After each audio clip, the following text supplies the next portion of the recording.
Hello, I'm Dr. Lisa Belisle, and you are listening to or watching Radio Maine. And today I have with me Eavan O'Neill, who is a marathoner, fundraiser, and advocate for the blind and visually impaired community, and also a field team member with Janji. Thank you for joining me today. Thank you so much for having me. I'm psyched to be here. Yeah, well, I'm excited to have time to talk to you. You and I are graduates of Yarmouth High School, grew up in a wonderful community. In fact, I'm pretty sure that your mom and I, we went to high school in the same general era. So, I think there's lots of similarities. I'm so interested in the work that you've been doing recently as a result of something that you had absolutely no control over, which is a diagnosis that I think came into your life probably not entirely welcome, I'm just going to guess. And yet you've kind of turned it around and you're doing good things with it. But talk to me a little bit about why you are doing the work you're doing now, and how do we get to this place? So, well, that's a great question. So I can do a little bit of like backstory on my diagnosis before going into sort of how it, where it stands now and how the role it plays in my life at this point. But when I was 21 years old, senior in college, my senior spring, I was diagnosed with Stargardt disease, which, if you're not familiar with Stargardt disease, it's a form of inherited macular degeneration, juvenile macular degeneration. So basically, your eyes are made up of rods and cones. Your rods are your peripheral vision, your cones are your central vision. And Stargardt disease attacks the macula, which is the cones in your eyes. So your central vision starts to deteriorate over time. And currently, there's no cure or treatment for the condition. So, where I am, especially in Boston, near MIT and Harvard, there's multiple clinical trials and lots of research going into a cure, but currently no cure or treatment. So, long story short, I'm losing my eyesight over time with no cure, like I said. So, senior spring of St. Lawrence, I was diagnosed, and it came as a shock. I had struggled with my eyesight my entire life, and I remember bits and pieces of not being able to see and wondering why A, my glasses weren't working, or B, my contacts weren't working and what was happening and if I needed a stronger prescription. So being diagnosed with Stargardt disease made a lot of sense, but also no sense at the same time, because I had never heard anything like this. I didn't know diseases like this even existed, let alone that there would be something that could be this life altering and not have a, remedy or a way to fix it. So immediately after being diagnosed, I sort of fell into a really dark place. My academics plummeted exponentially, and I didn't know how to disclose the information to others, peers, family members, other residents of Yarmouth. And so the beginning of it was definitely dark, and I felt super alone in it. And also, it's very rare. So I should also say that it affects 1 in 10,000 people. And I didn't find a community around it right away. I always describe it as sort of jumping off a cliff. So when I was diagnosed, it was just my mom and I in the doctor's office, and they told us, and I was like, what? Like, what do you mean I'm going blind? What do you mean there's no cure? Like, I'm 21 years old. I'm in college. This is the last thing I would ever expect. So I went home. COVID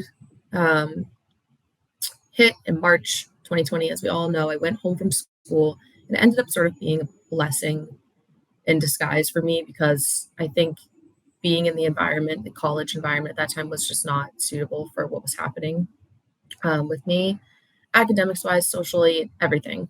So I went home and I was trying to find something that would make me feel stronger, again, make me feel more in control, make me feel grounded in myself and my body, because I felt super out of control. And I had always been somewhat of an athlete. I played sports and that was my outlet growing up, but I never was a runner, never dreamed of running more than 2 miles. It was never in my, I actually at one point I remember saying, like, people who run marathons are crazy and I would never do something like that. It's such a waste of time and it's not for me. So, um, but all that's to say, I went home. I started to run a little bit, just like a 2 mile loop around my house. And also, you can stop me at any point if I'm going off on a tangent, because I'm sort of telling a full story, but I can tell specific parts and whatever works best. No, you're doing great. Please do continue doing exactly what you're doing. Okay, that's great. So I went home. I would do this little 2 mile loop. I called it like my mental health loop because obviously COVID was a little bit crazy. People, we weren't seeing anyone. So I would go on this little mental health loop. And I was also coping with the fact that I had been just diagnosed with Stargardt disease at this point. And on one of the days I was doing a 2 mile loop, my neighbor, who at the time was furloughed from her job, she was home from New York City, caught me, at the tail end of my run, was like, "Oh, I'm going to do 4 miles. Do you want to do 2 more with me?" And I was like, "You're absolutely crazy. I would never do 4 miles." But she was like, "Why don't you try?" So, and at that point, we were close. My neighbor and I, we were close. Our moms were close, but we weren't nearly as close as we are now. And she had me go on the 4 mile run. We finished up. She said, "All right, let's try and do same time tomorrow." Like, because, the run felt great. I was like, okay, I guess I could do 4 miles. And when you're talking with someone, when you have that partner with you, it goes by faster, as a lot of us know. And so the next day we ran 4 mile loop. And again, I was finishing up school, but, I had one online class a day. So there's plenty of time to add in this running routine with Madison. Her name is Madison Hines. She's in Abby's grade, I should say that. And we continued to run every day and started to form a really unique relationship in that, she was going through her own things, having been furloughed and had other things going on in her life. And I had this huge diagnosis, and I was able to share with her things that, I might not share with my sisters or my parents because it's too hard.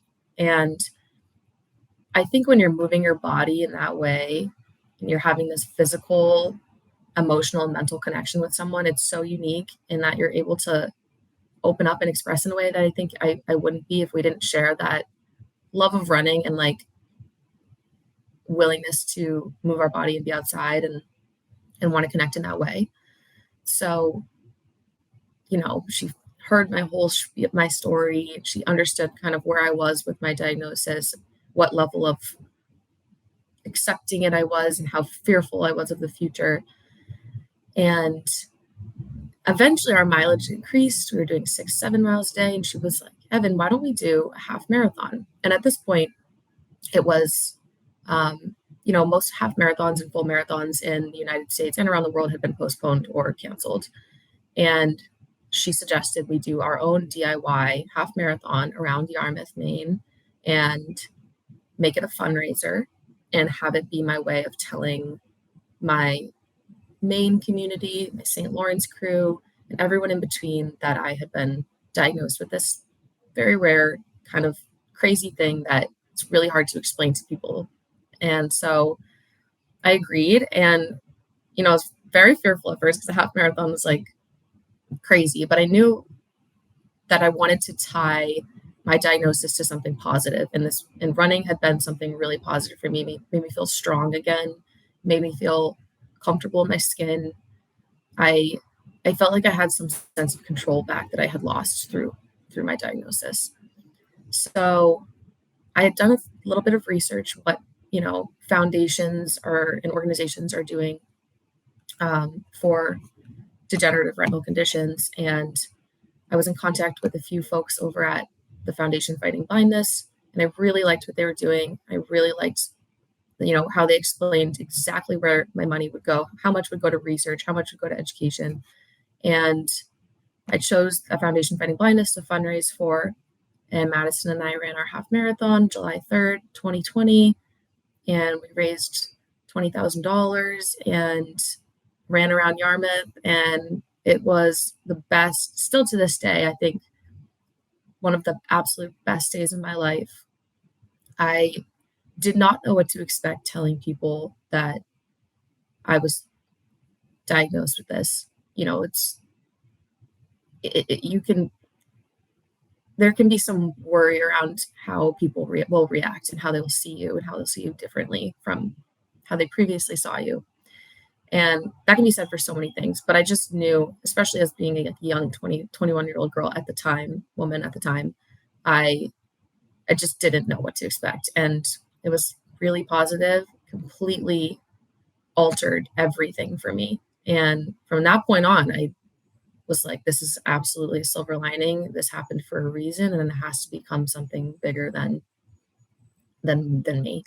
And that was sort of the beginning of it all. I don't know if that was a very long-winded way of answering your short question, but that's sort of like how it all began. Well, it's so interesting that you're talking about the importance of having that one person who was cared, that you felt like you could. I'm sure everybody else cared. I'm sure your mom cared and your family cared, but for you, you actually needed somebody who was just kind of adjacent to all the people you knew who cared. This person, Madison, who, my daughter, Abby, so I have 3 kids for people who know I live in Yarmouth. My oldest, Campbell, and then Abby is the middle child, and then Sophie is the youngest, who also went to St. Lawrence. But similar, Abby, also an athlete and friends with Madison. And Madison, wonderful human being. But I love the fact that what you're describing isn't like, this was my best friend and we went out and ran because we were best friends. You're like, oh, this is a person. And we actually became really close friends, and having that connection, kind of that validation, like, all right, like I'm still existing in the world in a way that makes sense to other people. So what can I do with not only my relationship with this person, but the running piece? I mean, that's a lot of really kind of fortuitous stars aligning, I think. Yeah, absolutely. Absolutely. I don't think I would have, I know I wouldn't have done nearly half of what I have accomplished without Madison. So shout out to Madison. Exactly. She probably doesn't know that we're telling her story right now, but that's, I'm hoping she'll be all right with it. But yes, no, she definitely will. I actually just saw her last weekend. We ran a marathon together. So she will be psyched that this is happening. Well, and I have to say that as somebody who also runs marathons, and I sometimes run 2 marathons if I'm really motivated every year. Sometimes just one. This year is going to be a 1 marathon. It is a completely, I don't want to use the word crazy because that's kind of a pejorative term, I guess, these days, but it's not completely normal. I mean, people who run marathons, you put a lot of time into training. In Maine or in Boston, you're getting up or you're going out, and it's probably going to be dark part of the time, depending upon what time of year you run your marathon. Sometimes it's cold. It's also just really long. I mean, it's hours and hours of training every single week. So for you to say, oh, I'm going to turn this thing that has impacted my life into, I'm going to do something that's actually quite a bit of work. I love it because I am somebody who relates to it, but not everybody would. Yeah, absolutely. And like I said, I never dreamed of like really running a marathon or doing anything remotely close to that. So it's interesting. But again, back to that sense of control, the diagnosis made me feel, I have no control over it. It's affecting me. I have no control over how fast it's declining. And so getting up every morning and running and having that consistent schedule, I think brought some sort of sense of stability back into my life and made me feel really strong and in control and honestly like happy, which I think I was really sad for a while. Well, and I think that it's important not to gloss over the fact that at 21, I think everybody anticipates that as life goes on, that something will happen to their health. But most people when they're 21, that's not an assumption that they make. And to have something that really impacts your day-to-day living and to have so much uncertainty around it, that's a lot to handle. Yeah, definitely. And just like I said, I had no idea that this even existed, that this could even be a possibility for me. I I remember saying to my mom in the doctor's office, like, "Oh, maybe it's just macular degeneration," which I had no idea what that even meant. And my mom was like, "Well, I hope not, honey." Like, but um, it's just interesting. Like you said, you just never know, but it's not what you expect. So it's how you react to it that matters most, I think. So, on a day to day basis, I mean, you obviously went in because your eyes weren't functioning the way that they had before. Now you have a diagnosis and you're still fully functioning in the world. On a day to day basis, how does this impact your ability to do the job that you do and to go out running? And what does this mean for you? What kind of accommodations do you have to accept? That's a great question. I honestly sometimes feel like I learn something new about it every day and learn something new about what I need and what would work best for me every day, accommodations wise, accessibility wise, etc. When I was first diagnosed, I was pushing all of that off. I didn't even want to think about it. I didn't want to Google it. I didn't want to know anything about it. I remember my teachers, sort of discussing the option of having online books with me so that I could zoom in. And I hated it. I didn't want to deal with any of it. And now it's taken 4 years, but I've been able to embrace that it's an asset to the workplace. And so in that regard, like I have accessibility tools on my computer. I would say the four hardest things for me to see in no particular order, or maybe we can do in order. People's faces are incredibly hard. So Stargardt disease, like I said, affects your central vision. So the details in the center of your vision are completely gone. And so the details of people's faces, recognizing who people are, is incredibly hard. It's probably the hardest thing. And then computers, phones, books, street signs. So I'll go into that further because of running. TVs, you know, um, even like the buttons on my oven, my microwave, our fridge. I have all accommodations for that. So those are all really difficult things to see. And a lot of the times I'm like, oh, I could see that last year and I can't see it this year. And that's when I kind of remember or not remember, but I'm reminded that it's progressing. And so with all of these things, I've learned to adapt, just like so many of us do with things that are hard in our life or things that have happened to us without our control. And, whether that's putting these dots on my microwave or oven that are red for stop, green for start, like purple for popcorn, whatever that means. I do that. I have accessibility tools on my computer. I have special stickers on my computer so I can see the buttons. I usually tend to run with a bunny, but if I'm running alone, I just go on a route that I know is safe. I stay on the sidewalks. I use my other senses. So if I'm at a stoplight, I know I won't be able to see, or a crosswalk, I know I won't be able to see when it turns from stop to go. And so I rely on my hearing because normally those crosswalks are supposed to say, like, walk sign is on. And if not, I wait for someone else to come and see when they go, and I base it off that. So every day I'm sort of still learning, and I know that's going to continue for the whole rest of my life, how to best be myself in the world with this condition. And yeah, I think honestly, that's sometimes what keeps like it interesting. I mean, like imagine dating at 25 with being visually impaired and legally blind. I don't know what these men look like. Like I don't know how I'm going to find them at the restaurant or the bar.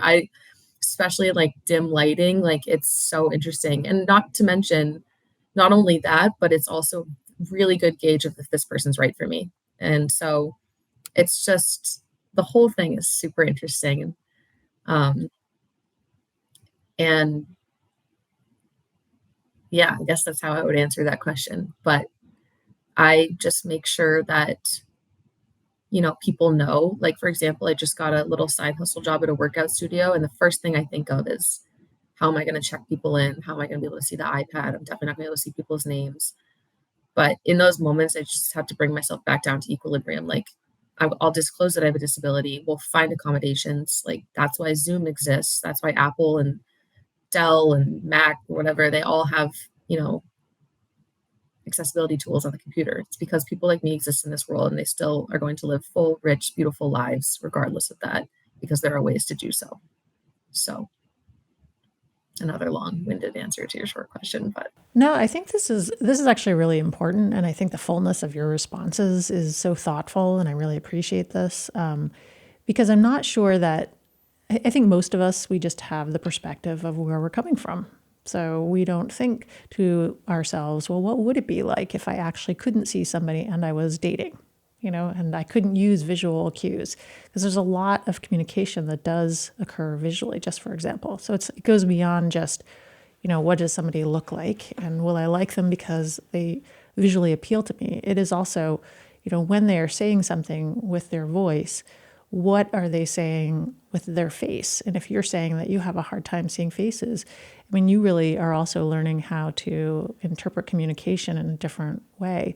And so for people like me to understand that is really helpful, because maybe I think about the way that you and I might communicate differently. If I were having a regular long-term friendship with you, or maybe not. Maybe I think about the way I communicate with anybody, because you don't really know who's out in the world who may need different kind of communication tactics. So trying to be more universal in the way that we think about interacting with one another, I think, is really important.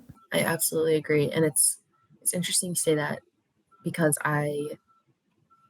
it's technically, you wouldn't look at me and know that I have Stargardt disease. You wouldn't look at me and know that I am losing my eyesight, or that I'm legally blind. So navigating that piece of it too, this invisible illness or this invisible disabilities sort of aspect, is super interesting, because I think sometimes even my friends like forget, or tend to, like, if they're making a facial expression to me across the room, there's no chance I'm going to know what it is. And they'll be like, Evan, like, and I'm like, I can't see you. And they're like, oh, right. Like, I'm sorry, blah, blah, blah. And so it's funny, because it's not like I have to remind people, but sometimes I have to be like, nudge, nudge, wink, wink. Like, I need you to read the menu to me. I need you to tell me when the crosswalk is changing if it doesn't speak to me. I need you to, do things that I wouldn't have ever thought I would have to do. So it's interesting. But again, like I said, it's all a learning curve. And at the end of the day, sometimes I truly think, like, there are good days and bad days, obviously. But at the end of the day, sometimes it makes life, like, even just more interesting and more funny and entertaining, because my friends and I can laugh about it together, and we can cry about it together, and my family as well. I'm glad that you have a sense of humor about it. And I think that, it seems like you're navigating it in a way that is really appropriate to you and your situation. And also, I'm glad that you say that you can cry about it together, because, I think about the fact that, you're my daughter's age, for example. And I mean, as a mom, and knowing your mom and knowing, your family, like, I know that that's a processing that occurs for kind of everybody, right? So if you say, I, Evan, can cry with the people that I'm with, my family, my friends, I mean, that's a really supportive thing that you're all offering one another, is this ability to say, yeah, this actually does impact all of us, and it doesn't necessarily always feel great. But it's I don't know, it's an interesting place of vulnerability that you end up finding yourself in, I would imagine. Absolutely. And when I was first diagnosed, like I said, it was like jumping off a cliff. I had no idea what this meant for me or my family or my future, anything like that. And I remember feeling super isolated and really alone. And my mom and I, on the drive home, And in, the weeks, months, years now after my diagnosis, they always said to every doctor that I've met with, if any other family is going through this, please send them our way. Or if you have anyone that you want to, that needs someone to talk to, or, whether it's Stargardt disease or there's other retinal conditions, the retinitis pigmentosa, which is like when you lose your peripheral vision and you keep some of your central. So anything remotely close to that, I wanted to be someone that someone else could talk to. And that's where that's what the entire running thing has sort of spiraled into, is not only attaching something positive to my condition, like what running has done for me, but also being able to be vulnerable, like you said, on social media, and be vulnerable with my friends and family, and be vulnerable in situations like this, like speaking with you on this podcast. Because when I was first diagnosed, that girl would never have done any of this. She wouldn't dream of telling people that she's dealing with this, because she probably wouldn't want the limelight, but also B, because it was somewhat like, it was terrifying and embarrassing and weird. And I didn't know that it could be anything other than those things until I was vulnerable. I remember like first posting on social media about it. I was like, I don't know what people are going to think of me after this. And I have to continue, Lisa, telling myself that, like, well, it doesn't matter, because the whole point of this is that, like, others can see that I'm struggling with this too, but you can still live a full, rich, like I said, beautiful life regardless of this. You can still have, sorry, there's a car beeping outside. I don't know if you can hear that, but you can still have an amazing experience in life with this. And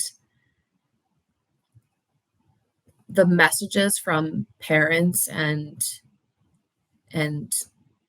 young adults my age and younger, people of all different ages and backgrounds, that message me that, either asking questions about Stargardt disease, or asking, who my doctors are, what my doctors are saying, asking about how our family has dealt with X, Y, and Z, asking, I have these special TV glasses that like have this, they're so horrendous looking, but they're hilarious.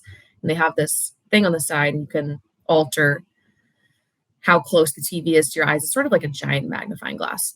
But the amount of people that have messaged me about those, asking where I got them, that have either Stargardt disease or something similar, something in that same vein, matters to me so much more than anything else. And that never would have come if I wasn't open with this or vulnerable with this online. I think that's why I continue to run. That's why I continue to openly discuss my blindness. And that's why I'm not afraid anymore to sort of, I guess, be myself in that way. But it's the vulnerability piece I think is so important. And it's always been important to me, but this is just a completely different version of it, I think. Well, and I think about what you, in being vulnerable, but also in sharing your experience, I think about what benefit other people who have done something similar have brought to the type of accommodations and, creating of the glasses. I mean, if people aren't willing to come forward and say, yeah, I'm not experiencing life the way that everybody else is, and I need a little assistance, then we don't build glasses, and we don't have Zoom and Apple and Google working on adaptability measures.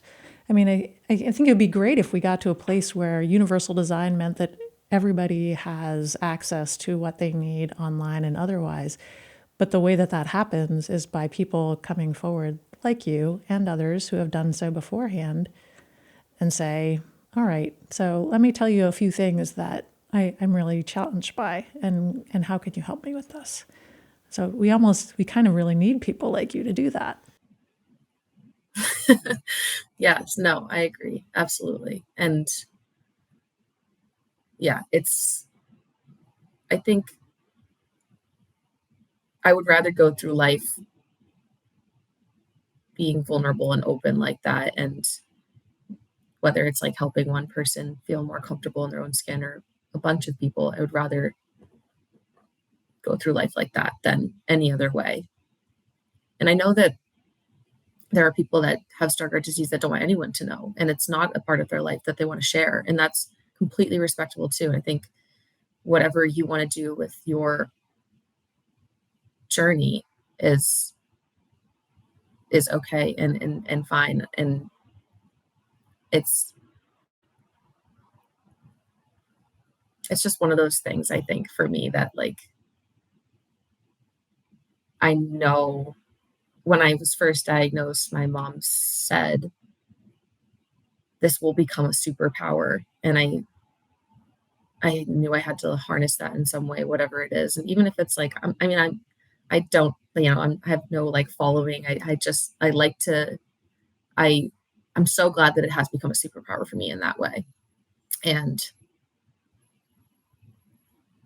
sort of going off on a tangent now, but yeah. Yeah, exactly. So.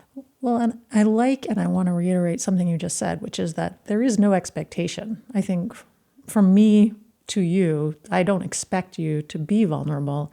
I would never expect anybody with Stargardt's disease or any sort of other issues that they want to process and experience in their own way. I would never want them to do anything that's outside of their comfort zone, because I think that the fact that you're choosing to show up and be vulnerable and be courageous, that requires a certain amount of energy, and it requires a decision that you've made about your own life. And other people who have other issues, that's completely within the realm of their own decision making and back to their own control about their own lives. So I think you are on a spectrum. I'm grateful that you've chosen this path, but equally I value the people who have made their own decisions to do it a different way, because we all get to decide what to do with our bodies. At least that's what I choose to believe in my political beliefs. So I agree completely. Definitely. So one thing I'm interested in this is field team member for Janji, because I know Janji is a running organization, company. What has that meant for you? So after I ran the half marathon, I loved the way I felt, and I knew I wanted to do a full. Directly after, probably not, but a few months after, I decided I think I would like to do a full. So the following year, I did my first marathon, which was the Maine marathon. And I don't know if you've done that one, but Yes. It's like in Portland. Yeah. And it's really beautiful. I did it with Madison. And so that had the first one under my belt, and it went really well, and I loved it. So I started thinking about the next one, what that might look like. And I moved to, I ended up moving to Boston that following summer. And I live in Boston now and work in Boston. And if you know Boston, then you know the Boston Marathon. And if you know the Boston Marathon, it's one of the most special, unique, oldest, most exciting marathons in the world. And I decided, it had been 3 years since I did my half marathon at this point, and 3 years since I did a full round of fundraising. And I decided, okay, I'm going to apply for the Boston Marathon through Mass Eye and Ear, because I should also not continue without mentioning that I was diagnosed at Maine Eye Center with cone dystrophy, which means that technically it's like an umbrella term for different types of retinal conditions you have that have to do with your cones, your central vision. But Maine Eye Center doesn't have these machines called electroretinograms that look directly at your retina and be able to tell if you have Stargardt disease. And so after being diagnosed, I, at Maine Eye Center with cone dystrophy, my family and I traveled down to Massachusetts Eye and Ear a couple months later, and it was there that I was officially diagnosed with Stargardt disease. And my experience at Massachusetts Eye and Ear was amazing. I walked in there with my family, again, a terrified 21-year-old woman, and they sat me down. It was my doctor, Dr. Huckfeldt, Dr. Rachel Huckfeldt, and a resident at the time. And they said, listen, we looked at your charts. We know you have Stargardt disease. We have race car drivers that have Stargardt disease. We have artists that have Stargardt disease. We have educators. We have entrepreneurs. This is not going to ruin your life. This is not going to make you not become what you want to become. And the bedside manner was just, it was a world of difference. And my family and I, left that experience with Dr. Huckfeldt feeling much more positive about my future. And she said to me, "You're in my hands now, and I'm following the most promising clinical trials in the nation. And if there's a clinical trial that you're eligible for, I will tell you." And so I felt just better. I felt safer. And so all that's to say is that I knew I wanted to fundraise for Dr. Huckfeldt when it came to the Boston Marathon, if I was going to be running with Mass Pioneer. And so that's what happened. It was really exciting. I applied. I was lucky and lucky enough to be accepted onto this team of runners.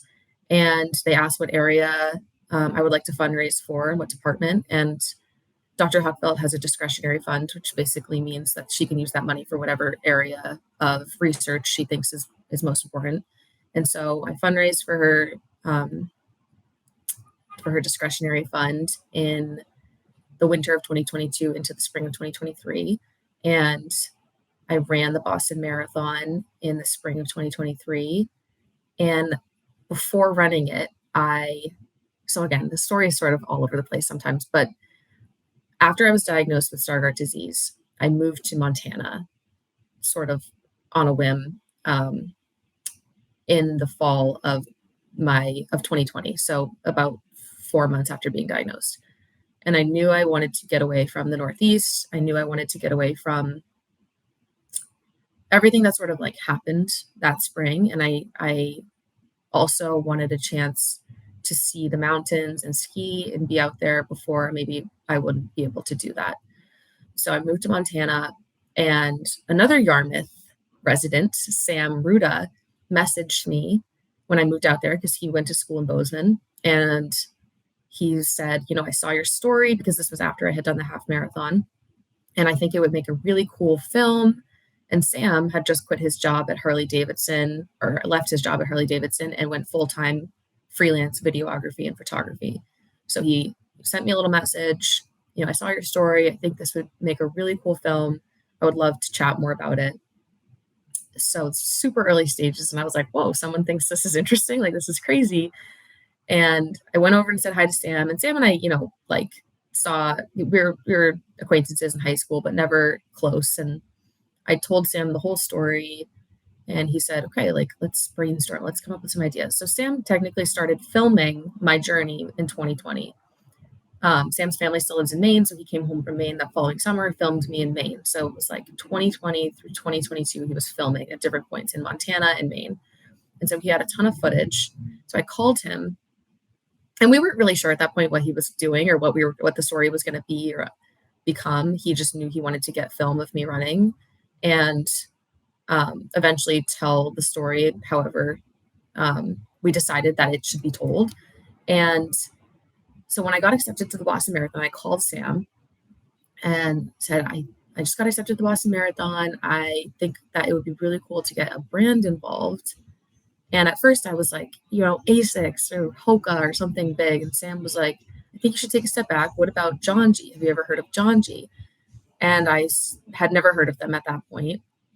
And he said, why don't you take a look at their website? I do freelance for them, and I know the content marketing director, and she's great. And I think that you would really resonate with their mission and their values. And so I took a look at their website, and I absolutely resonated. Sam was 100% right. They have this group of athletes called Field Team, or Field Team Athletes, Field Team Group. And it's a group of individuals from all over the world. You have people in Hawaii, someone I think is in Singapore, it's all over the world. And they are individuals who have faced or are facing adversity in some way and are wanting to do something about it and wanting to be active and out in the world, regardless of, what's happening in their life, and all very positive, unique, amazing individuals.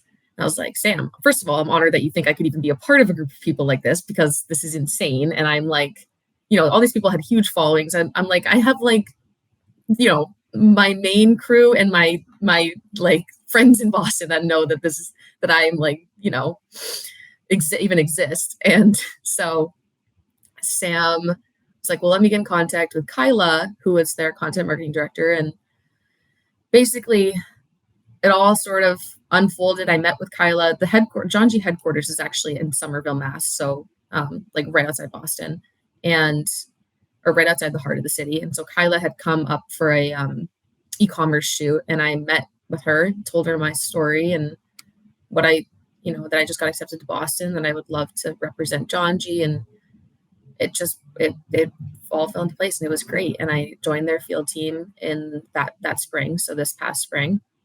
And since then I ran the Boston Marathon and wore all Janji. Their clothes are great. I have to plug, like they have great, high quality running clothes, hiking clothes, lounge, whatever you're interested in doing. And it's been an amazing experience. I've been able to connect with other people who, although they might not have like a retinal condition or be experiencing exactly what I'm experiencing, they're all going through and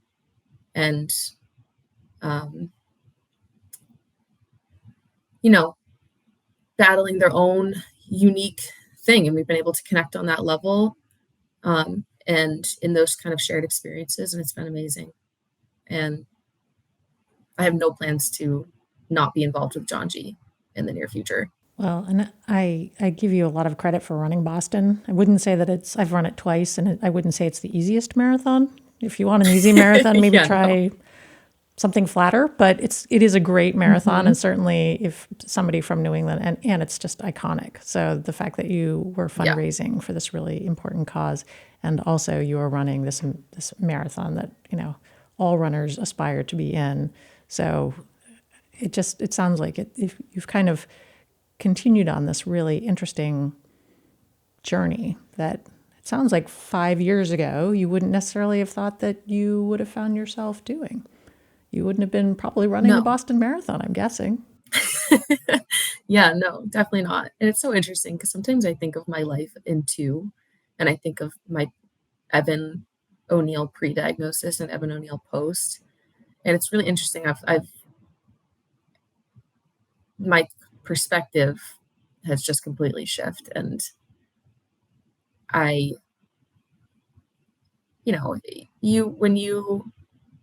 human beings go through a lot, and there's a lot, like you said, there's a lot of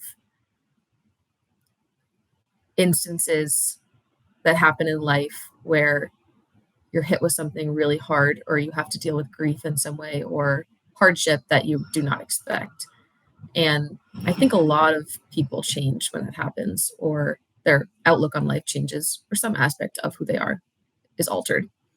And so it's funny because I sort of look at myself in like two nowadays, and I love the Evan I was before my diagnosis, and I absolutely love the Evan I was after, but they are different. I think I have a lot more empathy, and I look at individuals differently, I think, when I meet them, and my friendships have changed. Just the way that I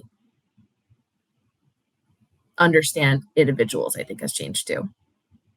Because everything just goes so much deeper than you even ever could realize. I don't really know how I got off on that, but. Well, it's a great way to end our conversation, because I often have had the same reflections, and that, you can live in the world in a surface way, but there's a lot that goes on kind of under the waters. And if you're either forced to or just kind of inclined to go a little deeper, then it does just change absolutely the perspective that you have on your entire existence. So I think what you're talking about seems really appropriate as we wrap up our conversation today. And I can see the sun starting to come in on your shoulder. So it's like, I know. It's like telling you, like, It's like, hello, get back out into the day and enjoy the light.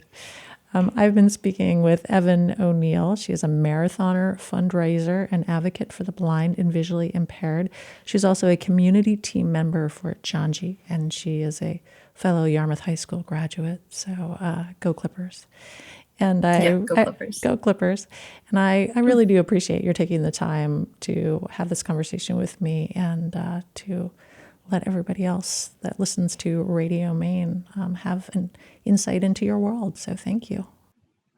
Well, thank you so much, Lisa, for having me. It's been an honor being on the podcast and an amazing opportunity getting to tell pieces of my story and just chat with you this morning. So thank you so much. I'm Dr. Lisa Belisle, and you've been listening to or watching Radio Maine today with Eavan O'Neill. Thank you for joining us.